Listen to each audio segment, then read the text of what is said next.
away. How you doing, everybody? Joe again.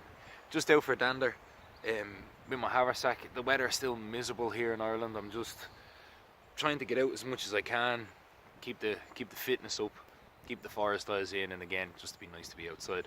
But I'm out tramping about with this, which my son has aptly named the teddy bear. But this is a little wool haversack that was gifted to me by Tim Roseberry and his daughter Shiloh, who sat down to make this, and it means the world, Tim. Thank you so much, man. But Tim had a smaller version that he used for a koozie for his water bottle, very similar to the one that Dave had. And I asked him, you know, where could I get one, and so on and so forth. And he's like, I'll make them. And next of all, this little beauty landed in the post. It's got a hand carved spoon on a bowl toggle, sinew work. I've just shortened the strap there a little bit, Tim. I don't know if you thought it was like 9 feet tall, dude, but I'd rather be looking at a strap than looking for it, so thank you. But I just shortened it a little bit with this paracord whip, which gives me cordage. They are removable, little trade beads on each one, and they are removable, so I could use this as a pillow or as a kind of a hot water bottle. If you want to put your water bottle in it, you can kind of keep it warm, keep it close to your chest, so it's nice to have those removable straps. Little leather closure up there on the top.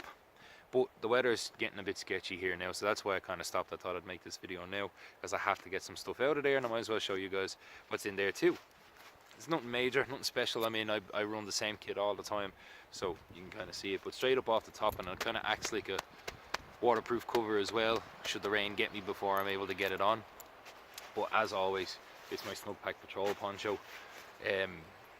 Seen it with me 101 times. It's a poncho. Can't use it as a shelter, but the sacrifice is that you can put this absolutely anywhere because it's such a lightweight, robust poncho. So as always, that's out the front. Then we got my nesting kit. Doesn't need to be explained again. Titanium pot, titanium cup, and most people call this a cup, but I just treat it as a pot. This is the 750ml, very similar to the Pathfinder one. And then this is my coffee cup. This is what I drink out of, and this is what I eat out of.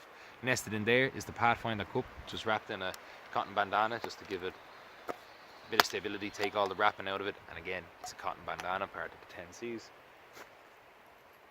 I got the backhoe, again, saw, super hard to replicate. I got my fire kit in my Hudson Bay, just the usual stuff, some mini infernos, charred jute, some fat rope, surefire bricks from Yuko, so all the sweet fire, there you go, that's what it's called. All basically the instant fire. I'm a big believer in carrying instant fire on you, or carrying tinder bundles on you. As you can see, the weather here is miserable.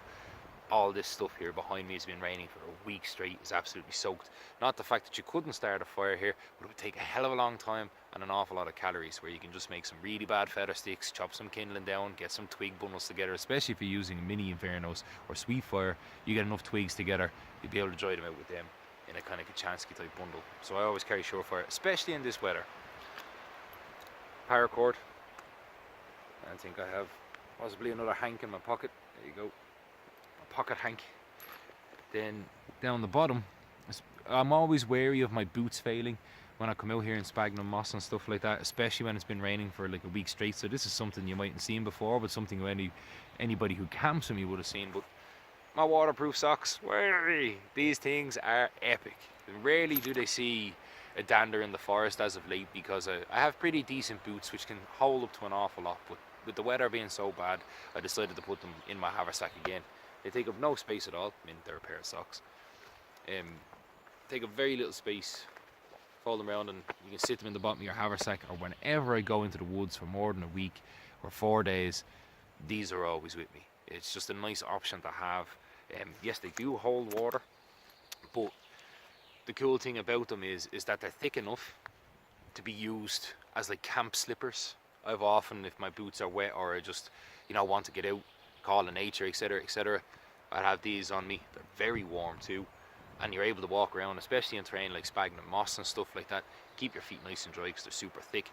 Also, as has happened to me before, if you're doing a river crossing or you're having to fall out of the odd canoe every now and again, leather boots especially, Gore-Tex are okay, but they're still going to be a struggle. But leather, any boots, we just say any boots, I mean, call a spade, it's going to take a long time to dry them out with a fire. It means you've got to get a fire going, it means you've got to keep a fire going and stuff to dry your boots for the morning time, and getting into wet boots is horrendous. I've had to do it a couple of times, and it's not something I want to do. Whereas these bad boys, if I'm wearing my hiking socks and I step in a puddle or my boots fail me, like does happen in sphagnum moss is an animal when it's wet for destroying boots. So if my boots fail me or fall out of a canoe, I can take my boots off, dry them by the fire, and float around. But then I can put these bad boys on. They got dry socks, and in the morning time, if my boots still aren't dry, or in the evening time if they're not dry, I slam them on over these, and you would never even know they were wet. Dry feet, bit of medicated powder, keeps everything nice and balanced. These are about €5, $8 on the American market, and they are genuine seal skins. They're actually called the seal skins duty. They're military issue. You might find them on the surplus places, stuff like that, but these are a great tip and something that is always weather dependent, but I never leave home without them on longer trips or anything that's going to involve water or river crossings. I mean, for €5 they've saved me a lot. And in the front pocket here, this tiny little front pocket, which I absolutely love, with the scrimshaw button on it, my hands are cold. I apologise, guys. The weather here isn't exactly June-esque. But I have my Sunto MC2. Never go dandering without it. I'm actually palm mapping the back of the proving grounds here today, keeping the eye in. My pocket velos, cup of coffee, victory coffee for later, and that's it. That's all I got. This thing packs down pretty small. Take the clip off and she's good. And then, like I said, I really like the fact that I can use it as a hot water bottle or a pillow like that. If that was full of boiling water, I can have that, keep it close to me. I like that a lot. On my belt, as people are like, oh, where's your cutting tool? On my belt I have my little belt axe, and I got the PKS Phantom. Cracking blade, great to have her back again to get out and do a few bits. Leave him parked there. So that's it, guys. You know, there you go. Tron, Aiden, and all the guys who asked. That's just what it is. Just stopping for a second to show y'all. What I don't know the measurements and specs, and hopefully Tim has got into it there. Like, but shout out to Toby Hobby, who done his solo Gold Zero there during the week with just his day loadout. Anybody who's watched my videos knows that this is roughly what I'd go tramping with, near enough every time I go out, and it's really inspired me to give it a go. So hopefully before I head away at the end of the month to the next class and the next adventure, that I might try and see if I can get a solo overnight here in the proving grounds with just what you see here. I'd really like to try that. Obviously I might slip an MRE in the back or something there, but that'd be about it.